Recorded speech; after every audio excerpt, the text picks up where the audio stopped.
Margaret Mitchell's Gone with the Wind, 1936, is one of the best-selling and most enduring novels in American literary history, a sprawling epic chronicling the American South during the tumultuous era of the Civil War, 1861-1865, and the subsequent Reconstruction, 1865-1877. The story is fundamentally a psychological character study, detailing the transformation of the fiercely ambitious and self-centered Southern belle, Scarlett O'Hara, as she fights for survival amid the collapse of her society. The narrative follows Scarlett's relentless pursuit of security, wealth, and the unobtainable love of Ashley Wilkes, all while tragically overlooking the deep, challenging, and genuine passion offered by Rhett Butler. The novel is an immersive portrayal of a civilization's death and rebirth, captured through the eyes of a woman whose only true principle is her own survival. This retelling charts Scarlett's evolution from frivolous debutante to ruthless pragmatist across 6 pivotal stages of her life and the history of Georgia. Tara and the Illusion, the Old South. The narrative begins in the spring of 1861 at the beautiful 12 Oaks plantation, 12 Oaks, in Fayette County, Georgia. The setting is the idyllic, highly stratified world of the Old South, built upon the labor of enslaved people and maintained by rigid social codes and aristocratic pretension. The protagonist, Scarlett O'Hara, is introduced at age 16. She is not conventionally virtuous, but possesses a dazzling beauty, sharp intelligence, and a powerful, raw will. Scarlett's primary focus in life is admiration and attention, which she receives in abundance due to her flirtatiousness and charm.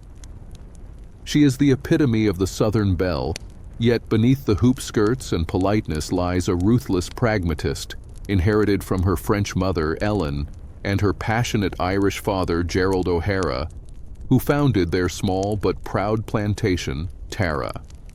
The central fixation of Scarlett's life is Ashley Wilkes, the thoughtful, philosophical, and melancholic master of 12 Oaks. Scarlett is convinced she is deeply in love with Ashley, seeing him as the embodiment of the very elegance and refinement she lacks. However, Ashley is engaged to his soft-spoken, deeply moral, and universally beloved cousin, Melanie Hamilton. At a barbecue at 12 Oaks, the men gather to discuss the mounting tensions between the North and South. Scarlett, desperate to elicit a declaration of love from Ashley before his engagement is announced, confronts him privately. Ashley gently rejects her, admitting he loves her fire, but chooses Melanie for her gentle spirit and moral strength, realizing that Scarlett only loves the idea of him. Devastated and enraged, Scarlett throws a vase. Her outburst is accidentally witnessed by Rhett Butler, a notorious, wealthy, and cynical blockade runner from Charleston, known for his scandalous past and acute understanding of human weakness. Rhett, recognizing a kindred, ruthless spirit in Scarlett, finds her fascinating. When he jokes that she's no lady, Scarlett forms an instant and lasting antagonism toward him. The announcement of the Civil War, spurred by Fort Sumter, is seen by the young men as a glorious adventure. Scarlett, in a fit of spite and desperation to hurt Ashley, immediately accepts a marriage proposal from Charles Hamilton, Melanie's gentle, clumsy brother. Charles quickly enlists and, shortly thereafter, dies of measles and pneumonia in a camp before ever seeing battle. At the age of 17, Scarlett is left a widow, bitter, childless, and bound by the restrictive social demands of mourning. The collapse of Atlanta, war, and survival. The Civil War dramatically changes the landscape of Scarlett's life. Forced to wear mourning black and forbidden to flirt or enjoy herself, Scarlett's natural vitality rebels. Her mother, Ellen, sends her to stay with Melanie and her Aunt Pittypat in Atlanta, hoping the change will help her adjust to the demands of widowhood. Atlanta, a vital transportation hub for the Confederate cause, is buzzing with activity and necessity, which revitalizes Scarlett. She throws herself into work at a hospital and bazaar, though primarily for the chance to interact with men. It is here that her path consistently crosses with Rhett Butler, who, despite being a scorned figure who openly admits he profits from the war, is a pragmatic realist. Rhett constantly taunts Scarlett, seeing through her pretenses and recognizing her suppressed passion, offering her the excitement and challenge she truly craves, but which she cannot accept due to her fixation on Ashley. As the war drags on, the reality becomes grim. Resources dwindle, death becomes commonplace, and the certainty of a Confederate victory fades. Scarlett, still fixated on Ashley, convinces him to promise her that he will return to her after the war. The war's devastating momentum shifts when General Sherman's Union Army begins its march toward Atlanta. By 1864, the city is under siege, bombarded daily, and utterly cut off. The remaining Southern families begin to evacuate. Scarlett, still holding on to the romantic dream of Ashley, promises Melanie, who is heavily pregnant and frail, that she will stay with her until the baby is born. The selfless Melanie believes in Scarlett's goodness, a belief that both irritates and anchors Scarlett. As Atlanta falls, the chaos peaks. Melanie goes into agonizing labor. With no doctor available, Scarlett is forced, despite her squeamish nature, to deliver the baby, Bo Wilkes, displaying an innate strength and decisiveness she never knew she possessed. The city is burning, and Scarlett realizes she must escape or die. Her only chance of escape lies with Rhett Butler, who arrives to help her. In his presence, Scarlett, Melanie, the baby, and the loyal enslaved person, Prissy, flee the burning city. Rhett secures a wagon and a starving horse, but before the group can reach safety outside the city limits, Rhett announces that he cannot leave the South yet. He confesses his love for Scarlett, kisses her passionately, and then abruptly leaves to join the Confederate Army, a final, ironic, and impulsive show of patriotism, or perhaps an attempt to prove he is not entirely selfish. Scarlett, left alone with the others in the chaos, is furious, frightened, and suddenly forced to rely entirely on herself. The Oath and the Reconstruction, Tara's survival. Scarlett's desperate journey continues toward Tara, her family's plantation. Upon arrival, the scene of destruction is visceral. Tara has been looted and shelled, the fields are barren, and the family is broken. Her mother, Ellen, has died from typhoid fever. Her father, Gerald, is mentally shattered by the loss and grief, and her sisters are ill. The enslaved people have either fled or remain in a state of confused freedom. The loss shatters Scarlett's last illusion of the Old South's security. It is in this moment of absolute despair, standing on the ruined land, that Scarlett, gaunt and starving, makes the most famous oath of her life: "As God is my witness, I'll never be hungry again." This vow becomes her new religion, replacing social convention, honor, and even love. Survival, through any means necessary, is now her sole driving force. The immediate post-war period, the beginning of Reconstruction, is one of grinding, debilitating poverty for the white Southern families. The family is burdened by confiscatory taxes imposed by the occupying Union forces. If they cannot pay, Tara will be seized. Scarlett's innate ruthlessness emerges fully as she takes charge. She forces her sisters to work in the fields, manipulates Gerald, and, by necessity, becomes a hardened farm manager. When Ashley Wilkes returns, a defeated, listless man who cannot cope with the demands of the new world, Scarlett is initially thrilled. However, she quickly realizes that her romantic hero is emotionally useless. He remains trapped in the wistful memory of the Old South, unable to adapt to the brutal realities of the present. The crisis deepens when the Union taxes come due. Desperate for money, Scarlett attempts to seduce Rhett Butler, who is temporarily imprisoned as a blockade runner. She puts on a facade of her former glamour, wearing her mother's velvet drapes, but Rhett sees through her act. He refuses to give her money, revealing that his wealth is currently locked up or under threat. Failing with Rhett, Scarlett turns her attention to Frank Kennedy, her sister Sue Ellen's aging, kind fiancé. Frank has, through hard work and frugality, amassed a small fortune running a dry goods store and is capable of paying the taxes on Tara. In a final, cold-blooded maneuver, Scarlett steals Frank from her sister and marries him to save Tara. Her second marriage is entirely pragmatic, a contract based on land and money, marking her total rejection of the moral code of the Old South. Money and the Mill, the rise of Scarlett. The third section details Scarlett's foray into business during the turbulent Reconstruction era, 1866-1869. Now in Atlanta, she expands Frank Kennedy's small store and, more crucially, buys a lumber mill. She rapidly proves herself an aggressive, shrewd, and utterly unsentimental entrepreneur, succeeding in a world that was strictly the domain of men.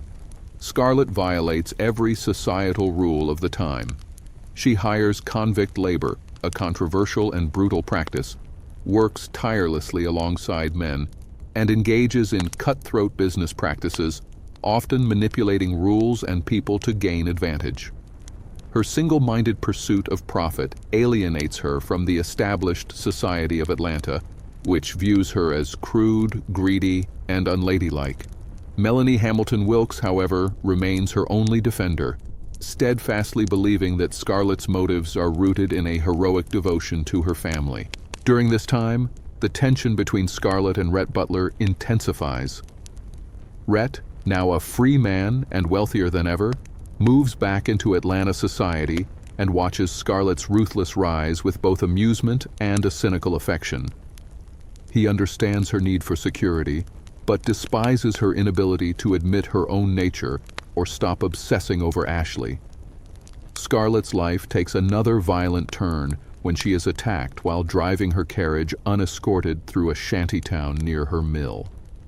The incident prompts a vengeful, secretive raid by the Ku Klux Klan, which includes Frank Kennedy and Ashley Wilkes, seeking retribution against the men who attacked Scarlett. The raid ends in a disastrous gunfight with Union soldiers.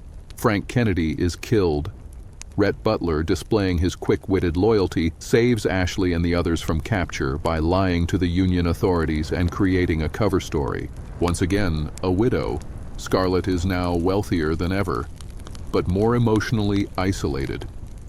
Rhett, who has patiently waited on the sidelines, seizes the opportunity. He proposes to Scarlett, making it clear that he understands and loves her true, fierce self, asking her to finally stop pretending to be a lady.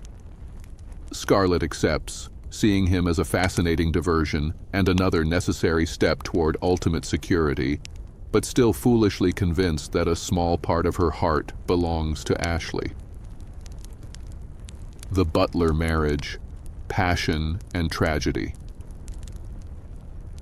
Scarlett's third marriage to Rhett Butler is a period of ostentatious wealth, explosive passion, and profound emotional failure.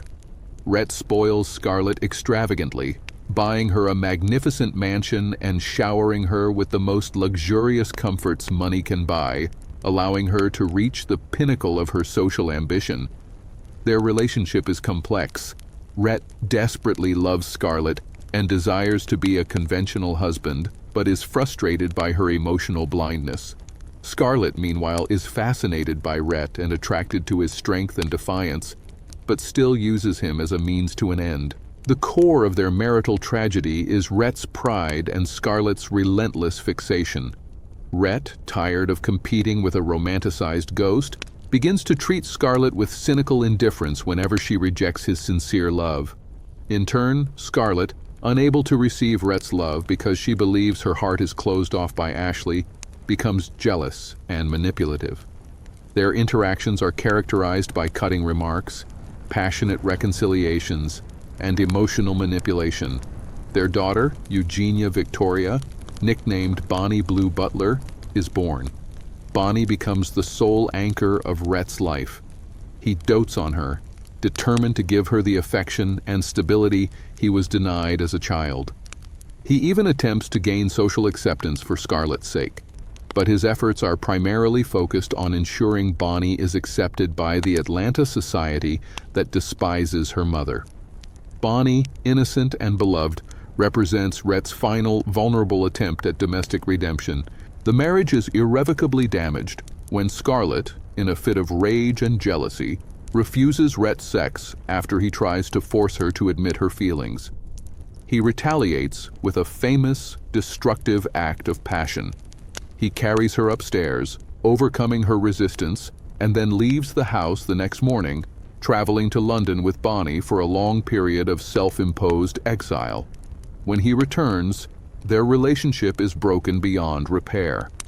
Scarlett, meanwhile, discovers she is pregnant again, but, after a painful argument with Rhett, falls down the stairs and suffers a miscarriage, further cementing the emotional distance between them. The final solitude, loss, and tomorrow. The final section brings the emotional and historical saga to its devastating close, marked by successive losses that finally strip Scarlett of her illusions. The first major loss is the death of Bonnie Blue Butler. Rhett, having successfully secured his daughter's social position, indulged her every wish. Bonnie, who inherits her grandfather Gerald's reckless love of horses, dies in a tragic riding accident while attempting to jump a fence. Her death utterly shatters Rhett, driving him into a deep alcohol-fueled despair from which he cannot recover.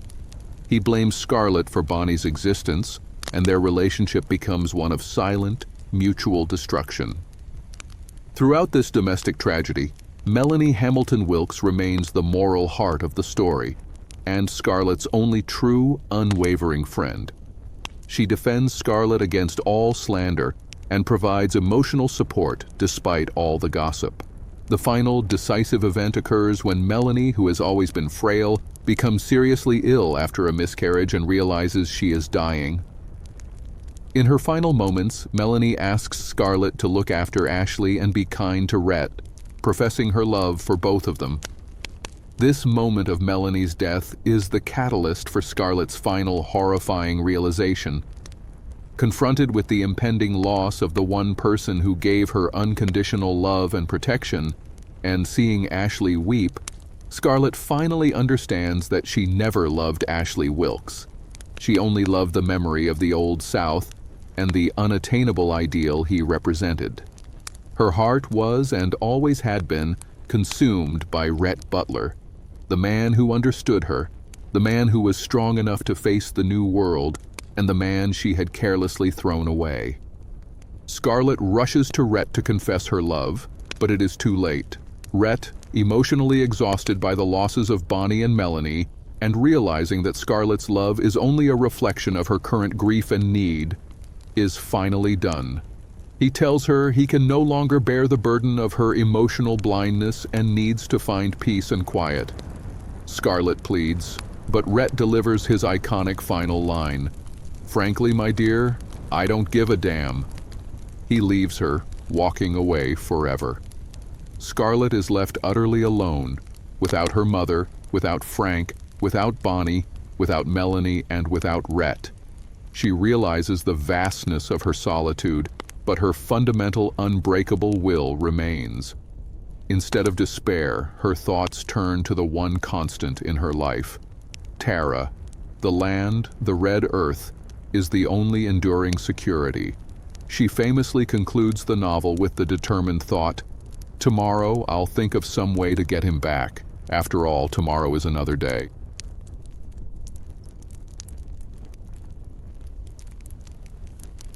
Another